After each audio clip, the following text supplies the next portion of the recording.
We got 15 million new voters since 2016. Democracy?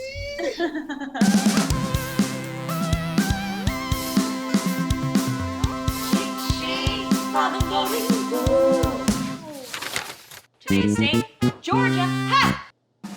My guest today is just one of my favorite comedians out there right now. He is the winner of RuPaul's Drag Race Season 8. He has a new comedy special, Bob the Drag Queen, live at Caroline's. He is the star of the Season 1 Emmy-nominated series on HBO, We're Here. Bob the Drag Queen! Bob the damn drag queen. So you've been in New York for years now. You know the rules of becoming a New Yorker. You have to either get hit by a cab, you have to get mugged, or you have to live here for 10 years. And I am officially a New Yorker. Officially a New Yorker. However, you grew up in the state of Georgia. Where are you from? Columbus, Georgia, LaGrange, Georgia, and Atlanta, Georgia. I love Atlanta. It's one of my favorite cities. The clubs in Atlanta, like when you do a gay bar in Atlanta, they still smoke indoors, which is really disconcerting. So like you're on stage performing and there's like some queer in the audience is like, work, and like hands you $1 with a cigarette at work, girl. I love Atlanta Black gays. The unapologetic feminist of an Atlanta queer is unparalleled. You don't see it anywhere in the world like you do in Atlanta. Yes, I love that. What is your relationship to voting? I mean, my first time voting was in Georgia. It was John Kerry in 2004. I just missed John Kerry and I was so sad. So how you feeling this election cycle? How do you feel? Optimistic. Excellent. Let me tell you right now, there was a point in 2020 where I was like, we're done. And that was probably around March when people were saying out loud, Black Lives Matter. And then people were debating it. And I'm like if I had eyebrows, I would have raised them right now. And then I started seeing how people were coming together and letting the world know that Black Lives Matter. Right. And the world was saying it. And people were, I was like, oh my God, we can do this. And these record voting numbers, let me tell you right now, the numbers are not on the side of the Trump administration. The fact that Trump lost the popular vote is proof to me that his approval rating is less than 50%. And it's too late now to fix the issue of gerrymandering in the United States of America. It's too late to fix gerrymandering for this election. However, we can still beat the system and win by a landslide. We are so primed, the country and our generation, to fix gerrymandering, over the course of our growing adulthood, because we're all aware of it now and everybody's pissed. What's your journey been with Biden and Harris? I'm glad you asked that. I want to talk to the people who are where I was about getting excited for Joe Biden and Kamala Harris, because I was an avid Bernie Sanders supporter. And these Bernies, we got to get on board. Bernie Sanders himself is on board.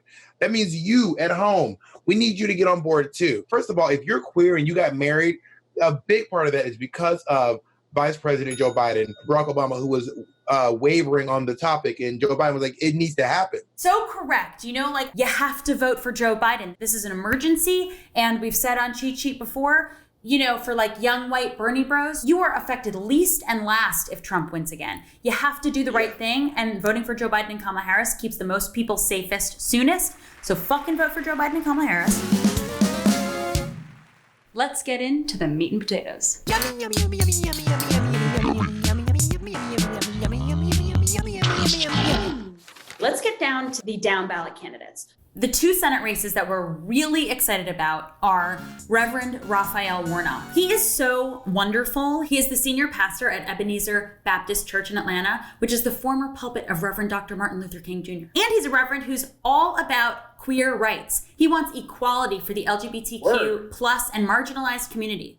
I am not religious, but Jesus, if you are there, get this reverend where he needs to be. I don't ask for much. He's going to expand healthcare for people in Georgia. He's going to make sure that Georgians' concerns are heard. He's endorsed by Barack Obama and Jimmy Carter, bitch. Reverend Raphael Warnock, hello. Let's go hard for Reverend Warnock. Do it. Okay, the other guy for the Senate seat is Democrat Jon Ossoff. He's challenging an incumbent. Oh my God, Bob. This incumbent, Senator David Perdue, manipulated a picture of Jon Ossoff, because Jon Ossoff is Jewish, to make his nose bigger. Making nose biggers won't work in the gay community because it made us love Barbara Streisand. So, Miss Thing, It's gonna backfire. Jon Ossoff is a fucking G. He's the CEO of a media company that investigates corruption, organized crime, and war crimes for international news organizations. Bob, in recent years, Ossoff's company successfully investigated and exposed the sexual slavery of women and girls by ISIS. Exposed it. Work. This is the guy running for Senate in Georgia. That's phenomenal. He's like Batman. Jon Ossoff is going to work for Americans to get them health care, defending Medicare and Social Security, clean energy and infrastructure, and enact major criminal justice reform. Jon Ossoff, we got you. Jon Ossoff, we are here for you. So women make up 53% of Georgia, but only hold 25% of the seats in the state Senate. So they are well underrepresented in Georgia state politics, which you can see clearly in policy. Mokah Jasmine Johnson is running to take back House District 117 from Republicans after they won the seat in 2018. She's an immigrant from Jamaica. Mokah's an activist and the founder of the Athens Anti-Discrimination Movement, which seeks to help citizens protect their rights and end the school to prison pipeline. And let me tell you all about the school to prison pipeline. When I tell you it's real, it is real.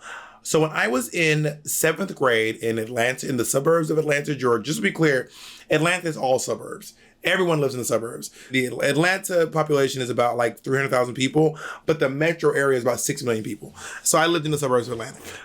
And the police presence in schools, the incarceration rate for middle school kids, I got arrested in 7th grade.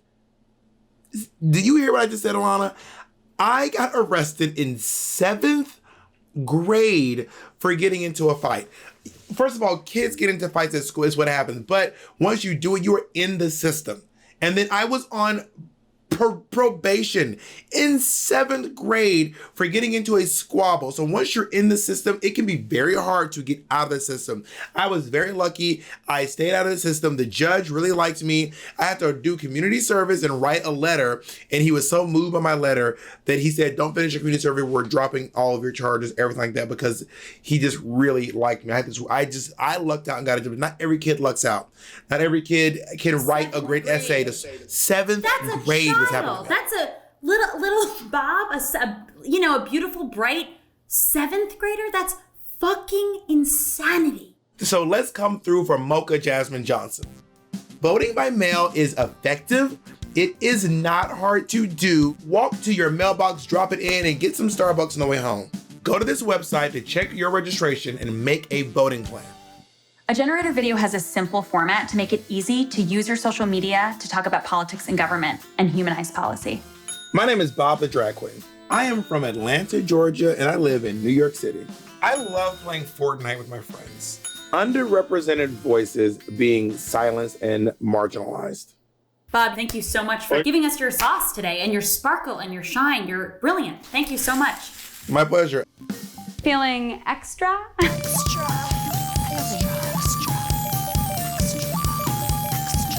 If you're not in a state that we talked about today, Vote Save America has made it easy for you to adopt a state and get people registered and voting for Joe Biden. Here it is. Ho!